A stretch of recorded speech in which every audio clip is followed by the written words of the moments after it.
Hey everyone, Nuno here and welcome to today's video where I'm going to give you guys some tips and tricks about interchanges, and hopefully if you follow those tips it's going to be a lot easier for you guys to build your own interchanges and come up with a really nice network, or at least a road network for your own city. Now we'll be using Antica world map, or the map I'm using on Antica, because it already came with quite a lot of interchanges, to be honest, and a nice road layout or network, and we're gonna use it as an example, and I'm gonna give you guys some tips and tricks. Some things in here are great, other things not so much, but yeah, let's start with the first tip. Now the first tip has to do, and the most important thing is to try to understand the your flow, your network flow, where everything is going and how everything is going. Now we have in here Antica, and Antica right now has different kind of it has right now Lafayette. If by the way guys, if you haven't seen it yet, Antica, please do so. It's a nice series. I'm building a city, and hopefully you guys will enjoy watching it. I think, maybe, I don't know, but either way, Antica itself is not a big city, but we will start building the downtown, which will be a more high density location, so we will have a lot more traffic, and we need to understand the flow, how the cars are gonna go. Like for instance, right in here, this interchange in here, it could be, and as you guys can see, it's basically like a three-way interchange. You could even go to four-way, because you do have the possibility to go through these ways. But as you guys can see, it goes to dirt roads, so it's not really as important as it may seem, although it does supply a network for this industrial area, which is not too much. But let's look into this one in here. Now this one in here is an interchange. It's not a very good one, by the way. In fact, even here there's a little bit of a bug. But as you guys can see, this one is not a very good one. It's something that needs to be redesigned, although it does seem to be a bit more complex. But there's a lot of traffic flow, and you need to understand, this one in here, would it be a good four-way interchange or a three-way? Having in mind the current design, it would be a three-way interchange, because you have these two ways, right? And then you would go a third way, like a T-form, if you want to. Using something similar to this one in here would be not a bad option. It definitely would be better than this simple bridge that is in here. But either way, first of all, the first and most important thing you have to do and understand is the flow, how you want to build your interchange and how the network should go into it. Now, let's go into something a bit more interesting and important also, which is the way you will place your exit ramps and your entry ramps. Now, the trick in here is to place always the exit ramp before the exit. So, the exit ramp before the entry ramp. And why is that? As you guys can see, there's like a lot of traffic in here in these roads, right? Right now there isn't as much, but there's a lot of traffic. And as you guys can see, some cars are moving away.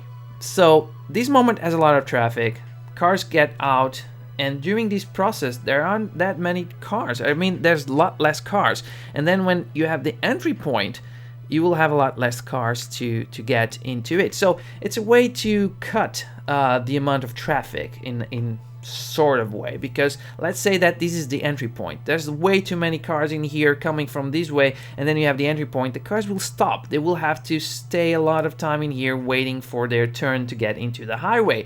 But if you go this way, at least a good amount of traffic is already diverged out of the highway into their own locations, and then the cars that need to come inside into the highway will have a lot less traffic to join into it. So that's a good tip to whenever you're building your highway intersections, to always place first the exit and then the entry point.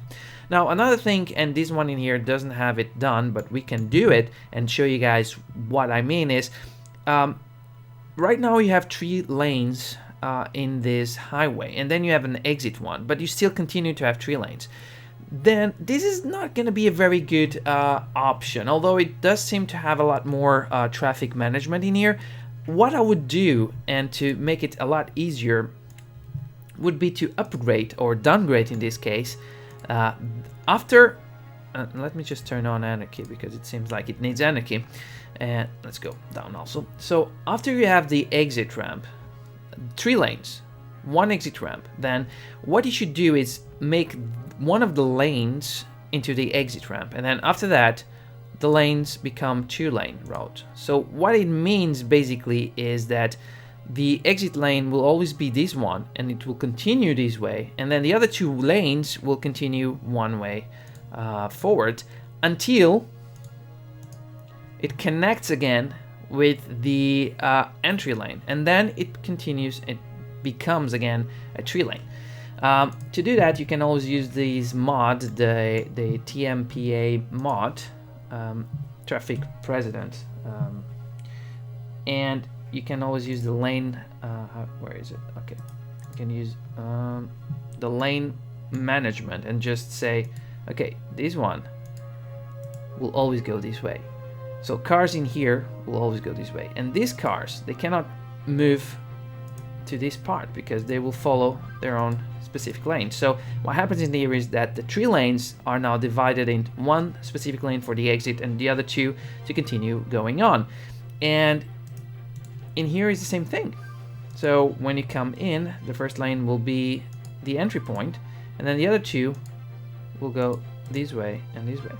Now, yeah, right now this highway doesn't have too much traffic, but imagine that there was like a lot of traffic, a lot of cars coming in.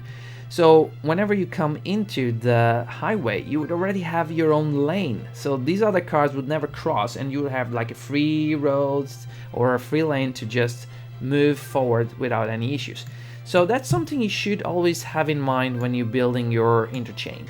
And the final tip I want to give you guys, and this one, I think this one is a good example. As you guys can see, the more traffic you have, the better it is for your interchange to be bigger. So what I want to say with that is, the bigger the interchange is, the better it will deal with traffic flow. Okay, so if you have too many cars, let's give an example, this one in here. Let's say that you have too many cars wanting to get out on this exit, and this exit is small.